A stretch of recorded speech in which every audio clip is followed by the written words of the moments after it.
everyone. This is News Wrap Up on Aspheric TV. I am Dayo Olujowo. Mustafa Abdul Malik is my name. Uncle Mustilala. Stop it.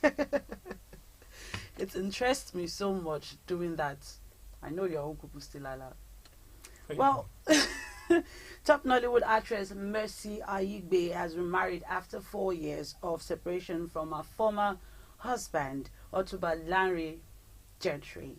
The actress made this revelation on Sunday, January 23rd of 2022 to celebrate the birthday of her new husband, who goes by the name of Kazeem Adeoti, popularly known as Adekas Productions in the Yoruba movie circles. The actress further revealed that their marriage took place in December of 2021 without any fanfare. Interestingly, the former husband, Larry Gentry, also remarried last year, September, unlike his former wife's marriage. Larry Gentry made a meal of his on social media. Larry and Mercy parted ways after 7 years tumultuous union, oftentimes leading to violence and public dramas. While Mercy accused her husband of domestic violence, her ex-husband accused her of infidelity. In reaction to Mercy Aigbe's marriage, the former husband posted a picture of himself, the actress, and the new husband of the actress to tell the world the man the actress just married used to be his friend. He wrote, and I quote, "At last, I thank God the truth is out. This is just one out of many. Glory be to God." Uncle Musti, what do you have to say about this? You see, I have this philosophy of trying my best to avoid anything, dabbling into anything matrimonial problem. You understand? But you find out these days that, look, there is no way that one can avoid talking about marriage issues, marital problems.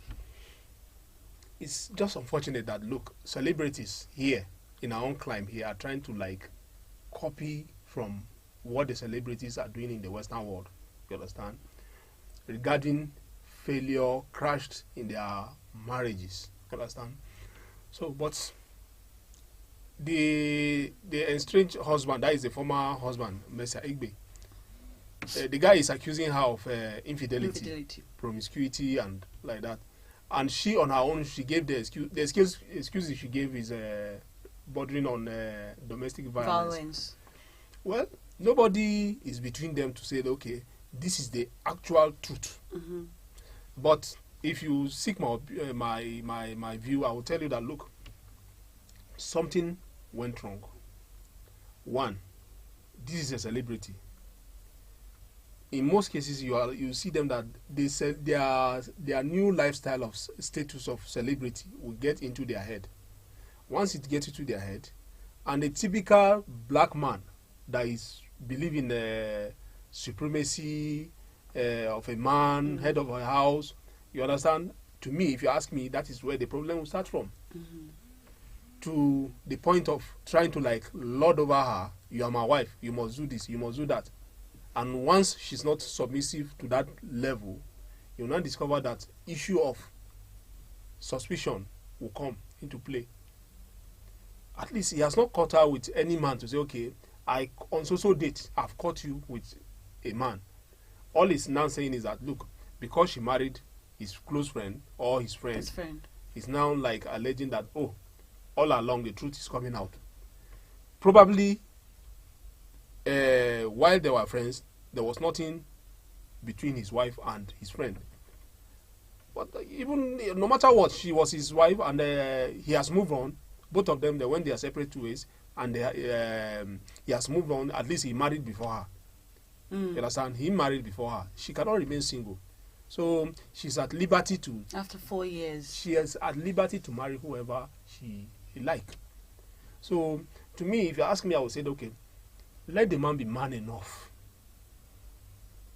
Anything that has to do with her that will disturb him, he should just erase it from his thoughts and move on. Otherwise, he will continue to be on the pages of newspapers, social media pages. He will continue to be there, and they should behave in a matured manner.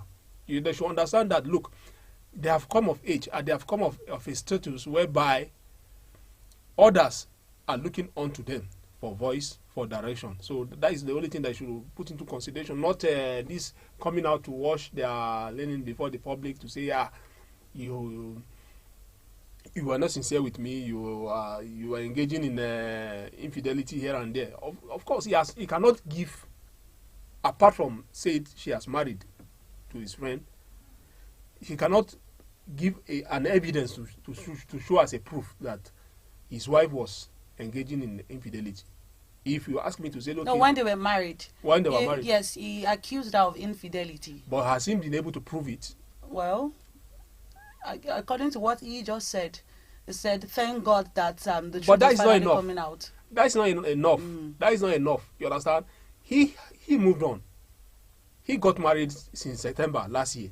And she just married. She also accused him of infidelity at a point. But what I'm actually trying to say, because this man, this Adeoti, the one she just got married to, is also married with kids, but his families are not in Nigeria. In Nigeria, they are abroad. Of course, he is a Muslim, so Islam permits multiple polygamy. Yes, permits polygamy. Yeah. Now she accused her husband also of infidelity and all.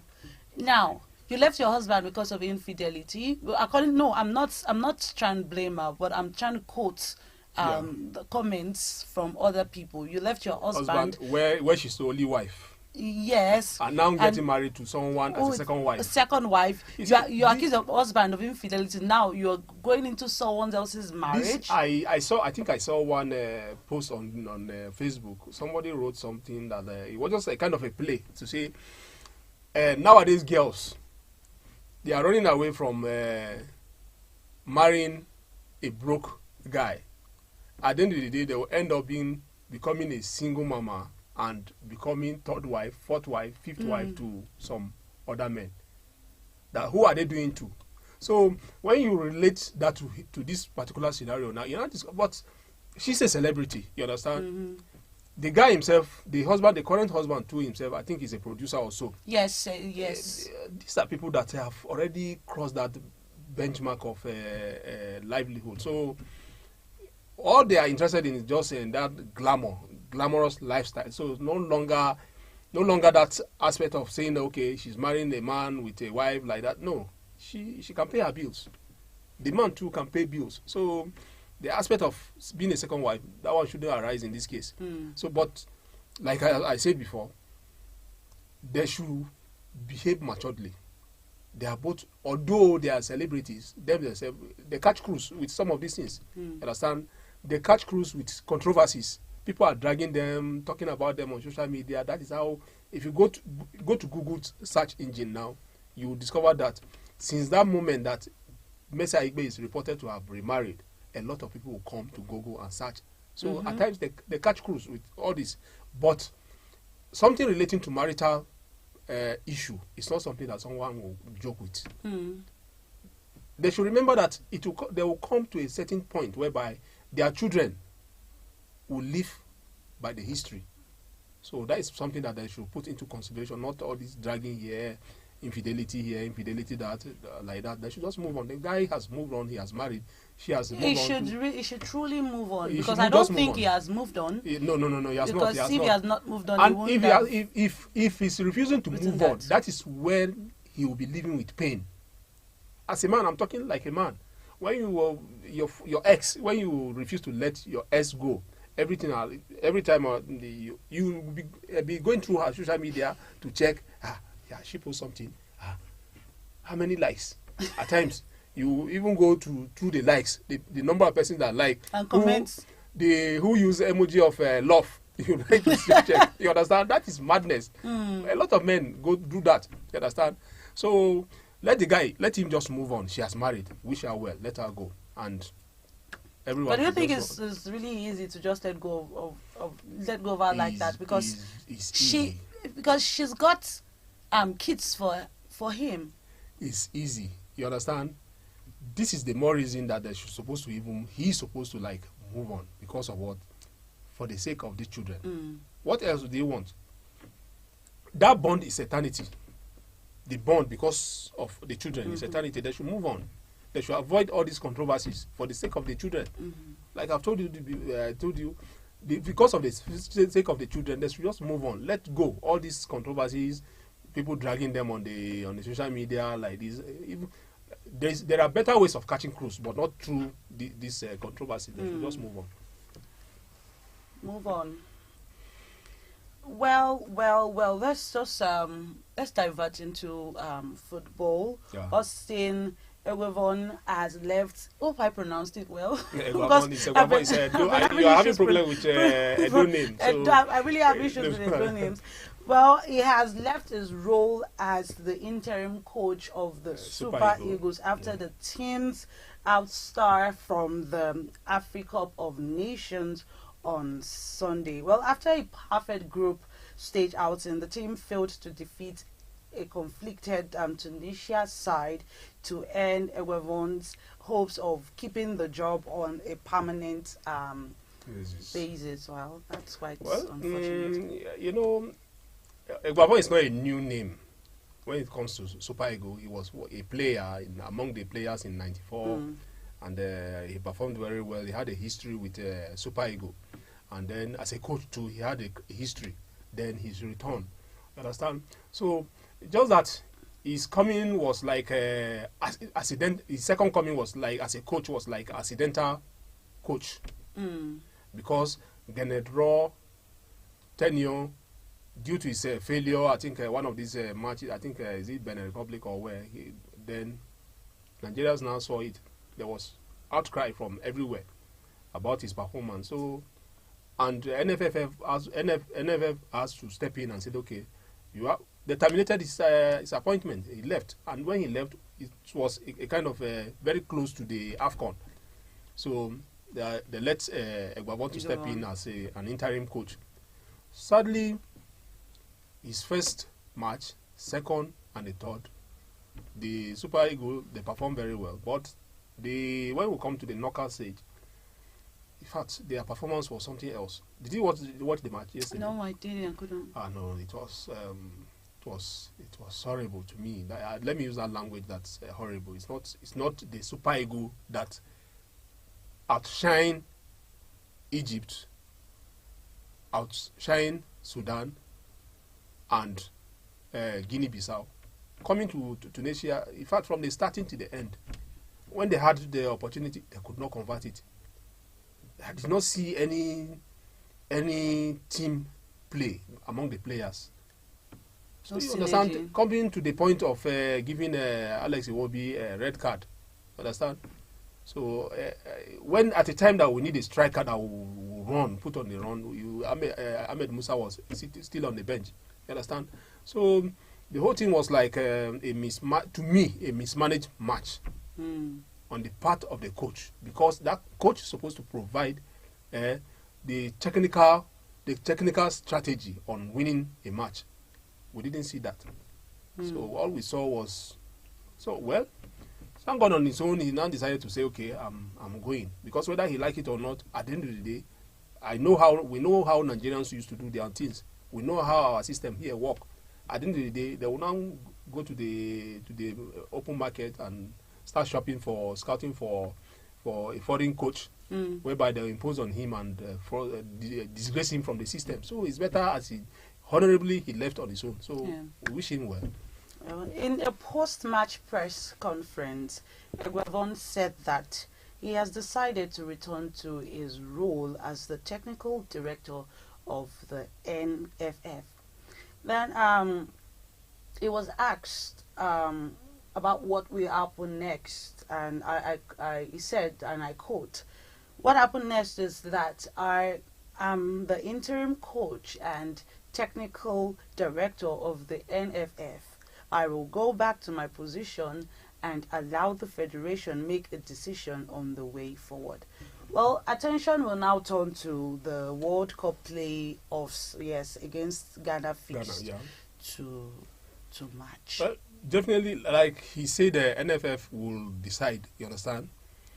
I don't see the possibility of Nigeria, NFF, and the government going international to get a coach now. So at the end of the day, they will still come to the table and call Eguavoen to say, okay, perhaps him and some other local coaches here, like Siasia and Amunike, they will not say, okay, let's decide. One of you should take over and lead the Super Eagles to the qualification phase of World Cup. So that is what I'm seeing.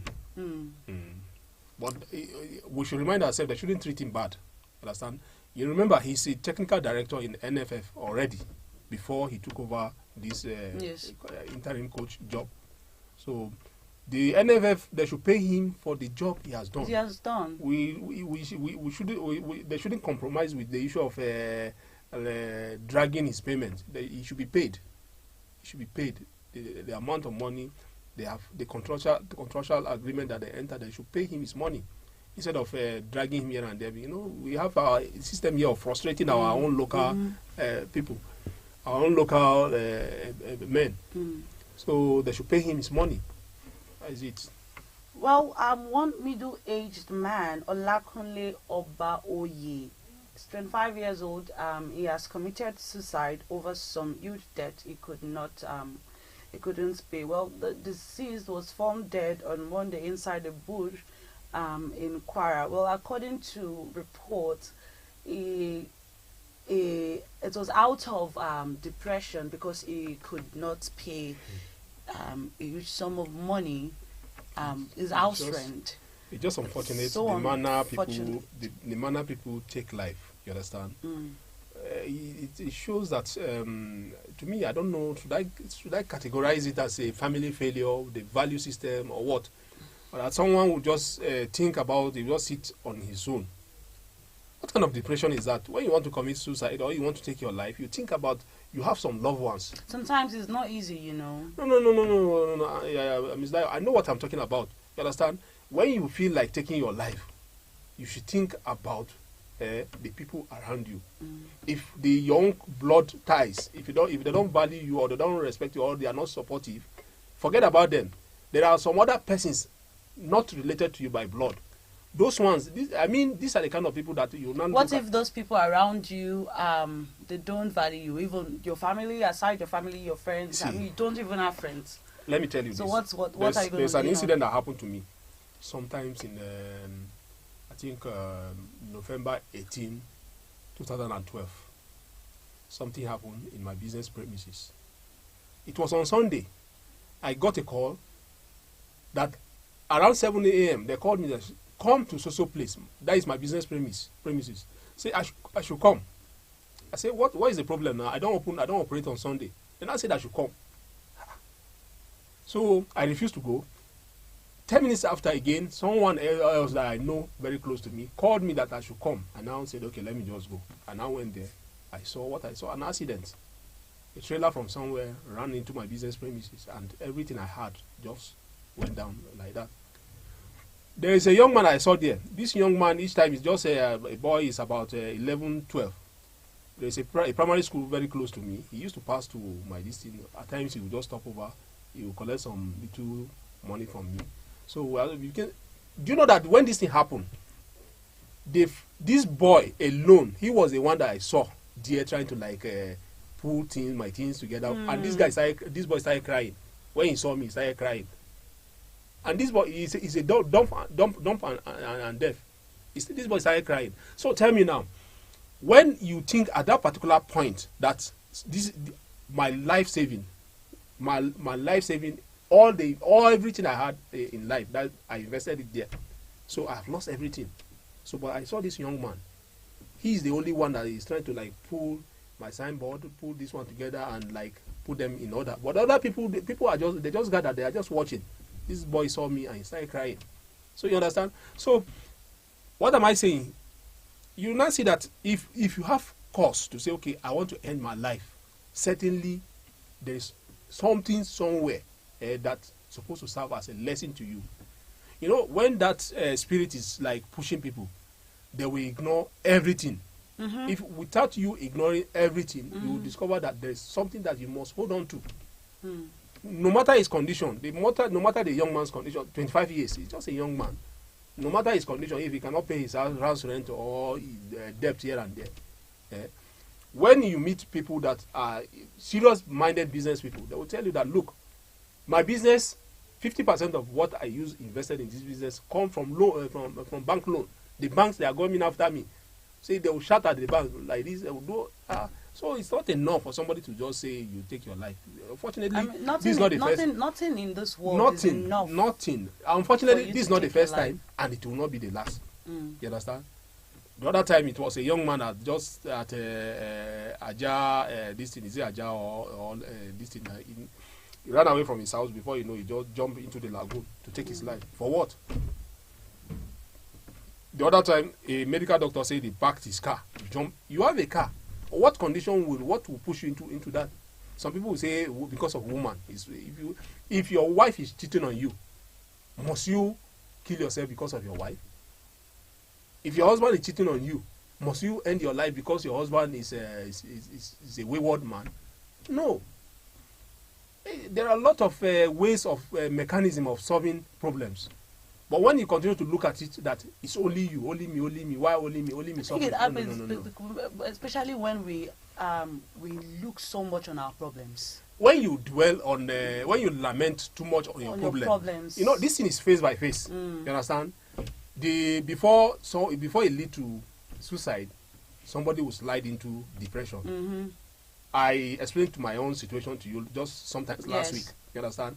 I hate virtually everybody around me. I just feel like being alone. And you know, the problem is that by the time you stay alone, you understand, we differs. Some people, when they are alone, they will think very well. Some people, when they are alone, everything that we're thinking about is negative things.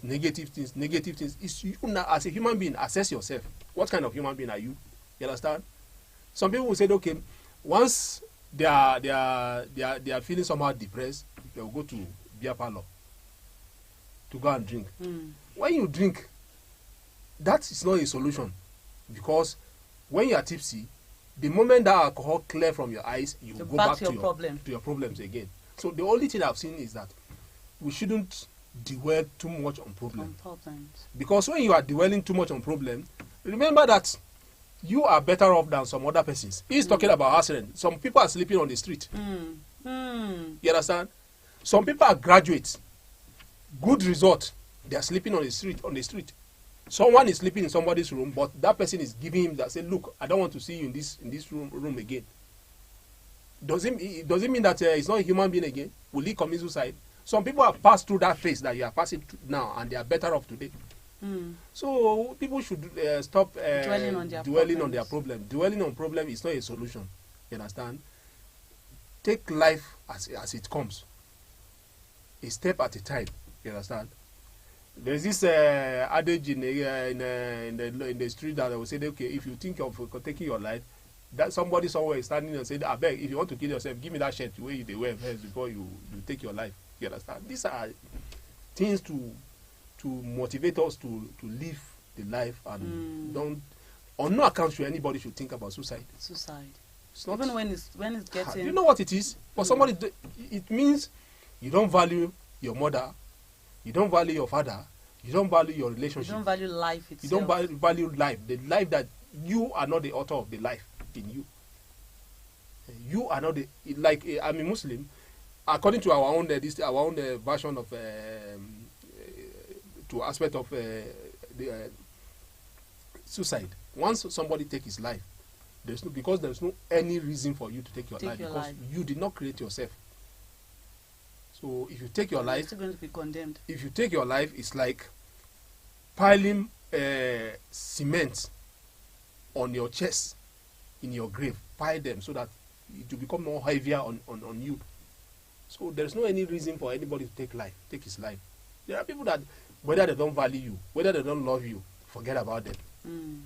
Whether your loved ones, they don't. We are fond of doing that. You understand? In our own case here, because of poverty, people will only celebrate when somebody arrives. You will discover that someone that's supposed to be that they're supposed to look onto for voice, because of his condition, they will just see him as if he's a madman. I have seen that kind of situation a lot in Port Harcourt. You see somebody within the family, they don't value him within the family, they will not even consult him. There's a situation whereby one guy, he only heard about his own sister, the same mother, the same father, his sister's wedding from another person. Because of his condition, they did not even tell him, and he's the elder brother. He's the firstborn in the family. They didn't deem it necessary to say, okay, we'll talk to him. Because they feel he doesn't have anything. He doesn't have anything to contribute. So, will he kill himself? No. That same person today now is somebody.